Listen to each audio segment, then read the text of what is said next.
What's going on, everybody, and welcome back to the Locked On Pirates podcast. I am, of course, your host, Ethan Smith, who does the most. Hope you all are staying warm. Hope everybody is safe with everything and all this cold weather we've been getting over the past week or so.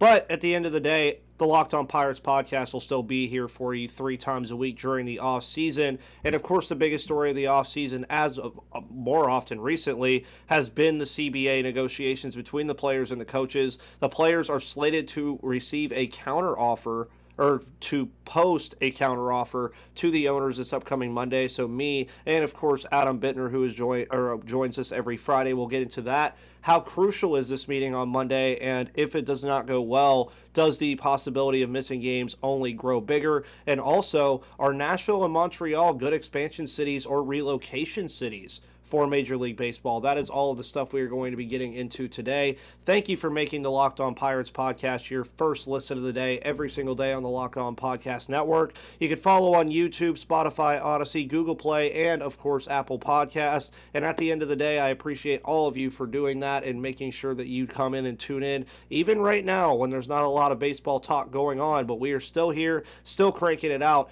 And with Adam Bittner today, let's get this thing rolling.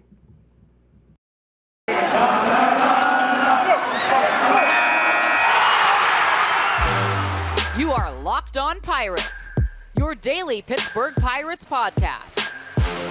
Part of the Locked On Podcast Network, your team every day.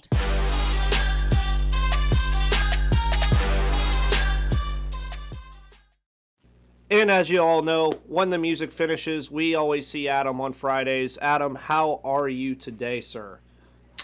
Doing well. Looking forward to maybe a football-less week for work. You know, we've been working every Sunday for 3-4 months now, so finally get to just kind of relax. Although of course we'd rather be covering the Steelers, but you know we'll take the rest where we can get it, right? Oh yeah, of course. And I mean, you look at the slate of games today tomorrow and Sunday. Excuse me. They should be really fun. Of course, the Steelers are done. The Penguins right now winning 14 of their last 16. Lots of stuff going on in Pittsburgh in terms of hockey. Not so much on the baseball and the football front now. But, of course, Adam is covering not only that, he also covers baseball over at the Pittsburgh Post-Gazette as well. And as we mentioned on Monday with Gary, the owners, of course, had their initial proposal in the CBA negotiations with the players, and I mean, at least we're getting a counteroffer. That's kind of where I've been with this entire thing, is at least the players on Monday are making a counteroffer to what the owners said. I have not really deep dove into the idea of what the players are thinking, but there's a lot of money talks going on right now with revenue sharing for the playoffs and higher minimum salaries, arbitration things, a lot of different really confusing things. But if you want to go check out that Monday episode before you listen to the rest of this episode, it is up on YouTube and everything to kind of understand where the owners are, and then the players are making a counter offer to that. I just didn't want to have to re-explain all of it with Adam. I would rather you guys just go check out that Monday episode before you continue, so you can hit that pause button real quick, go see that episode, and then come back. But what offer do you think the players need to make to the owners that could not necessarily end the negotiations, but at least get them on the right track to the point where it seems like they're making progress? Well, I tend to think that we're still kind of in the performative stage, right? Of, oh, we've made this offer, and it's kind of about staking out your corners and the issues that matter to you in a CBA. So in that respect, I'd be surprised to see, a whole lot of movement, at the end of this week, going into next week, just because we know how negotiations work, right? This side stakes out their side, this side stakes out theirs. Everyone gets their talking points out there for a little while. And eventually when people want to make a deal, they just get in the room and make a deal, on the issues that they're willing to give on. I think for the players, the arbitration thing is pretty big. I mean, yeah, 7 years before you get to free agency is unless you're a really good player, that's your whole career that you're making, either what the minimum salary is or what an arbitrator tells you. There's no other sport that operates that way. Hockey, I believe it's like at most 4 years of minimum salary and arbitration before you get to free agency. So, if you're the players and most of your, especially as teams kind of go more and try to have more young guys on the roster, and we see fewer and fewer guys in their 30s, that means more of the union makeup is pre-arbitration or in arbitration. So that gives them an interest in this CBA and saying, well, most of your players are not in the free agency pool. And so we're gonna flex our muscle and say that we want this to come down so that we can get to free agency faster and make what we've earned faster rather than what people are telling us we're going to make for that period of time. So I see that kind of as a crucial issue, in the way MLB reacts to it is going to probably determine how long this lockout goes.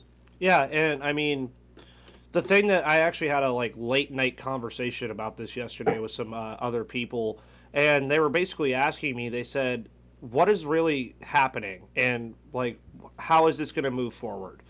I can't answer that really. I'm not a Major League Baseball player. I don't know their wants and needs directly. I know that they want to get paid more, arguably so. For spending 7 or 8 months of playing a game, you should probably get paid more. I understand that. But I know there's so many logistics behind it. There's so many other things that have to be looked at. But then that's where I'll pose this other question. If you're on YouTube, you'll see it at the bottom of the screen. This Monday meeting could be a turning point, either positively or negatively. It really could be. Again, I think the strongest facet to this being a positive thing is the players could have easily said no and just pushed literally they could have took the piece of paper and threw it out. They could have just been like, no, we don't like this at all. It looks terrible. They're at least posing a counteroffer. Now, of course, the owners have what they want. The owners, I think, are on a little bit more of a trajectory where they know what they want to do already. It's just how are the players going to compromise with it? Because I've already said, I think one of the bigger things was expanding the luxury tax threshold and the penalty for going over it. And again, that doesn't really affect Pittsburgh because I don't think the Pirates have ever been over the luxury tax threshold in their entire existence.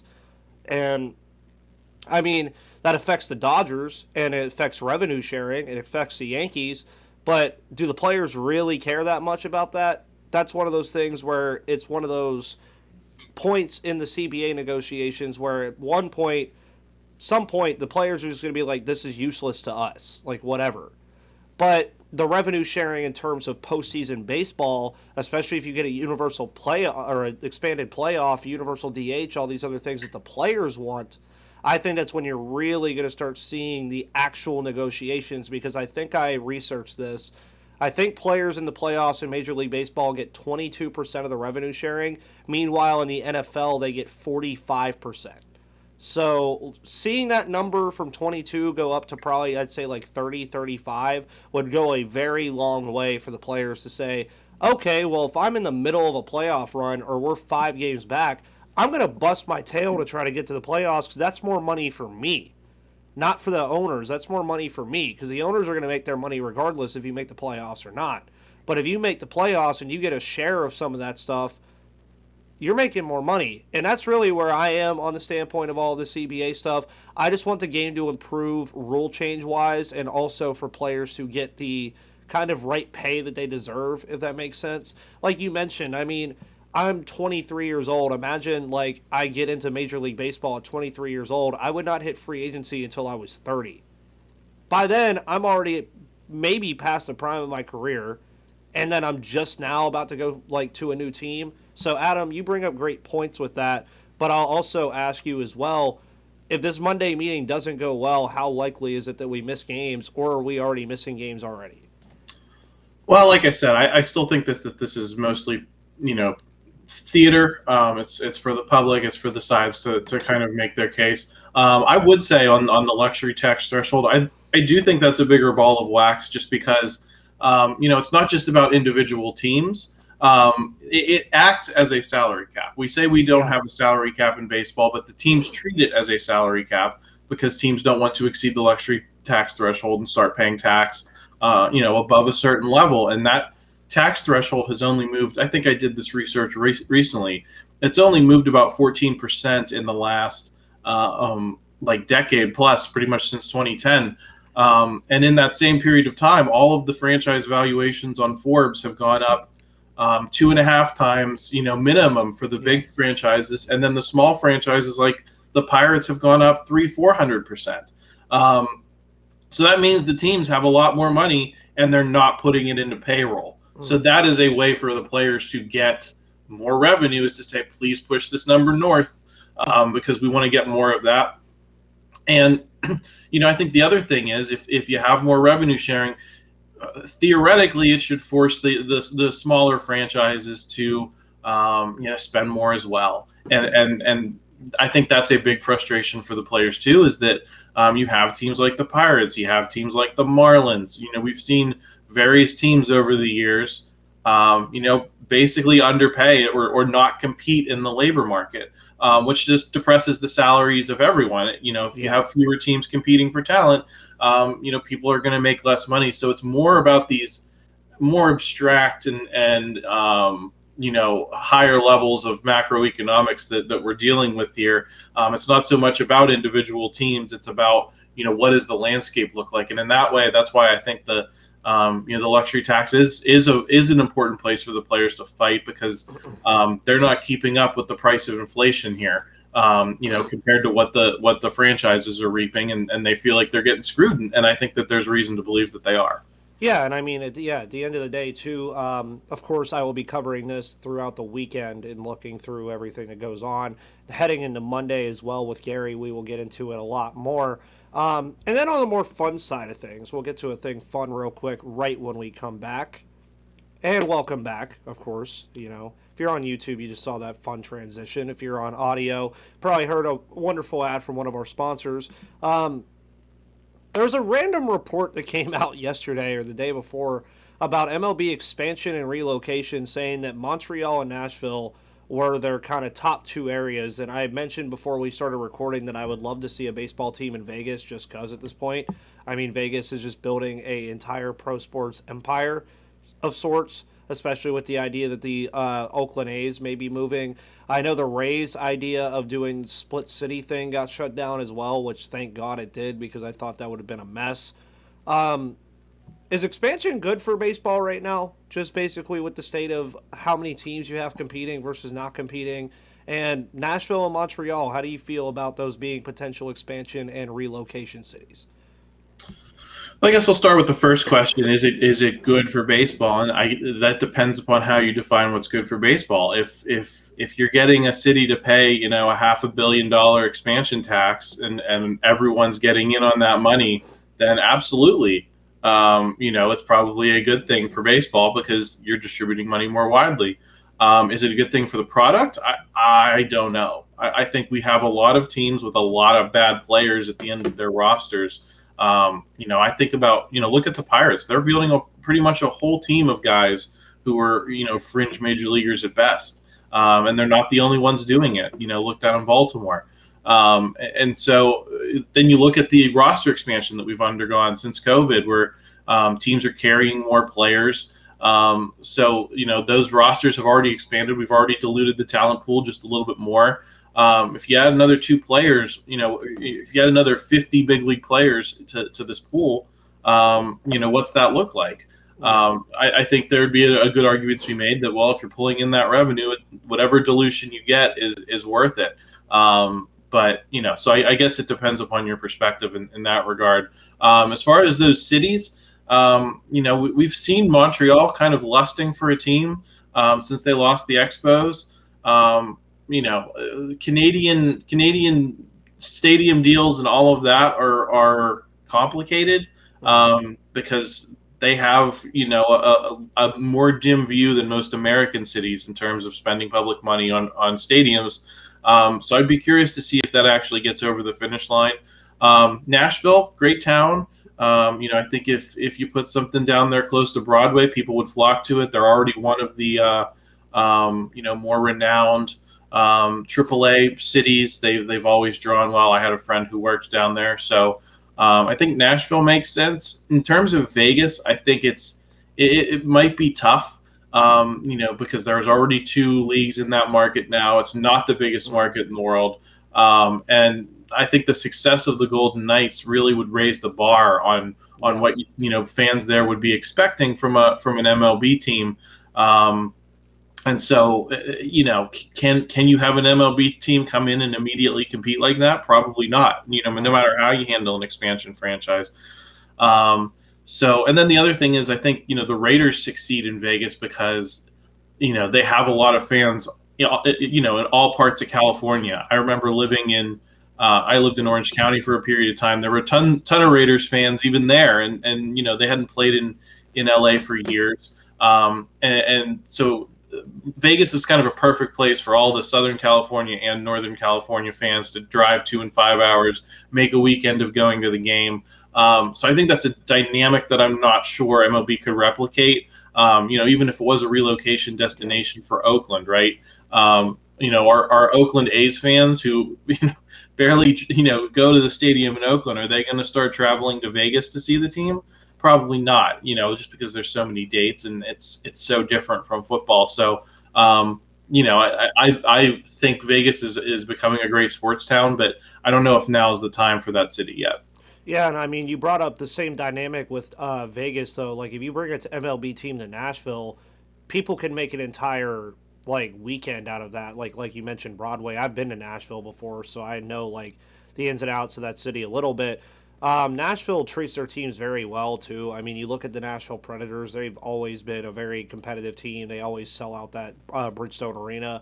The Tennessee Titans, right now in the midst of a playoff run, really doing it too. Adding a baseball team to Nashville, I don't think would be that big of a deal. I think people would eat it alive because most of the people in Nashville when I went were Atlanta Braves fans and stuff like that, or St. Louis Cardinals, kind of in that middle ground. But adding their own unique team, I think would just be awesome. I think it would make a lot of sense. I think it would really push things too. And at the end of the day, I think you made the best point though. You look across baseball right now and look at the amount of teams that are competing and the amount of teams that aren't. And the ones that aren't very vastly overweigh the ones that are. And it would probably take, I'd say, a good probably at least 3 years for an expansion team to really put their feet in the water and compete. And at the end of the day, I think relocation is definitely a lot more in play, especially with the Oakland A's and the Tampa Bay Rays being kind of the 2 main candidates for that. But that's one of those things I just thought would be fun to talk about today. I don't want to just shove the CBA down you guys and cock only CBA. But let us know your thoughts about Nashville and Montreal as good expansion cities. And maybe, you never know, maybe Pittsburgh will get 2 teams. Just have the Pirates and then another team. Wouldn't that be something? The Pirates have 2 baseball teams, and the other one comes in and immediately starts being doing really well, and then the Pirates are just basically a de facto AAA team. I don't know how Pirates fans would feel about that. That would be a very interesting one. But that's just me spitballing. But Adam, thank you for coming on Friday, as you always do. Go ahead and let my wonderful listeners know where they could find your work and what you have planned over the next couple of weeks. Yeah, we're at post-gazette.com. We got some, postseason Steelers. Of course, we'll have Pirates news when it happens with Mike Persak, Jason Mackey. Make sure you're following those guys.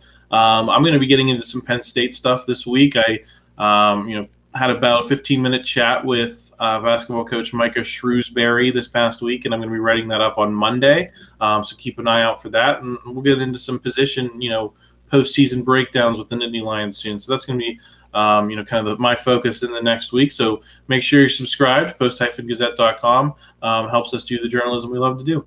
Oh, yeah, of course. And you guys already know you can follow me on Twitter at MVP_Ethan. You can follow Adam at FujiMaster24. Follow this podcast on Twitter as well at Locked On Pirates, and make sure that you make Locked On Pirates your first listen of the day every single day. We will be back on Monday talking about the CBA negotiations with the players and the owners and seeing what progress can be made in that meeting on Monday, as well as some other Pirates topics coming up next week. We will see Adam next Friday, and until then, guys, I will see you on the flip side.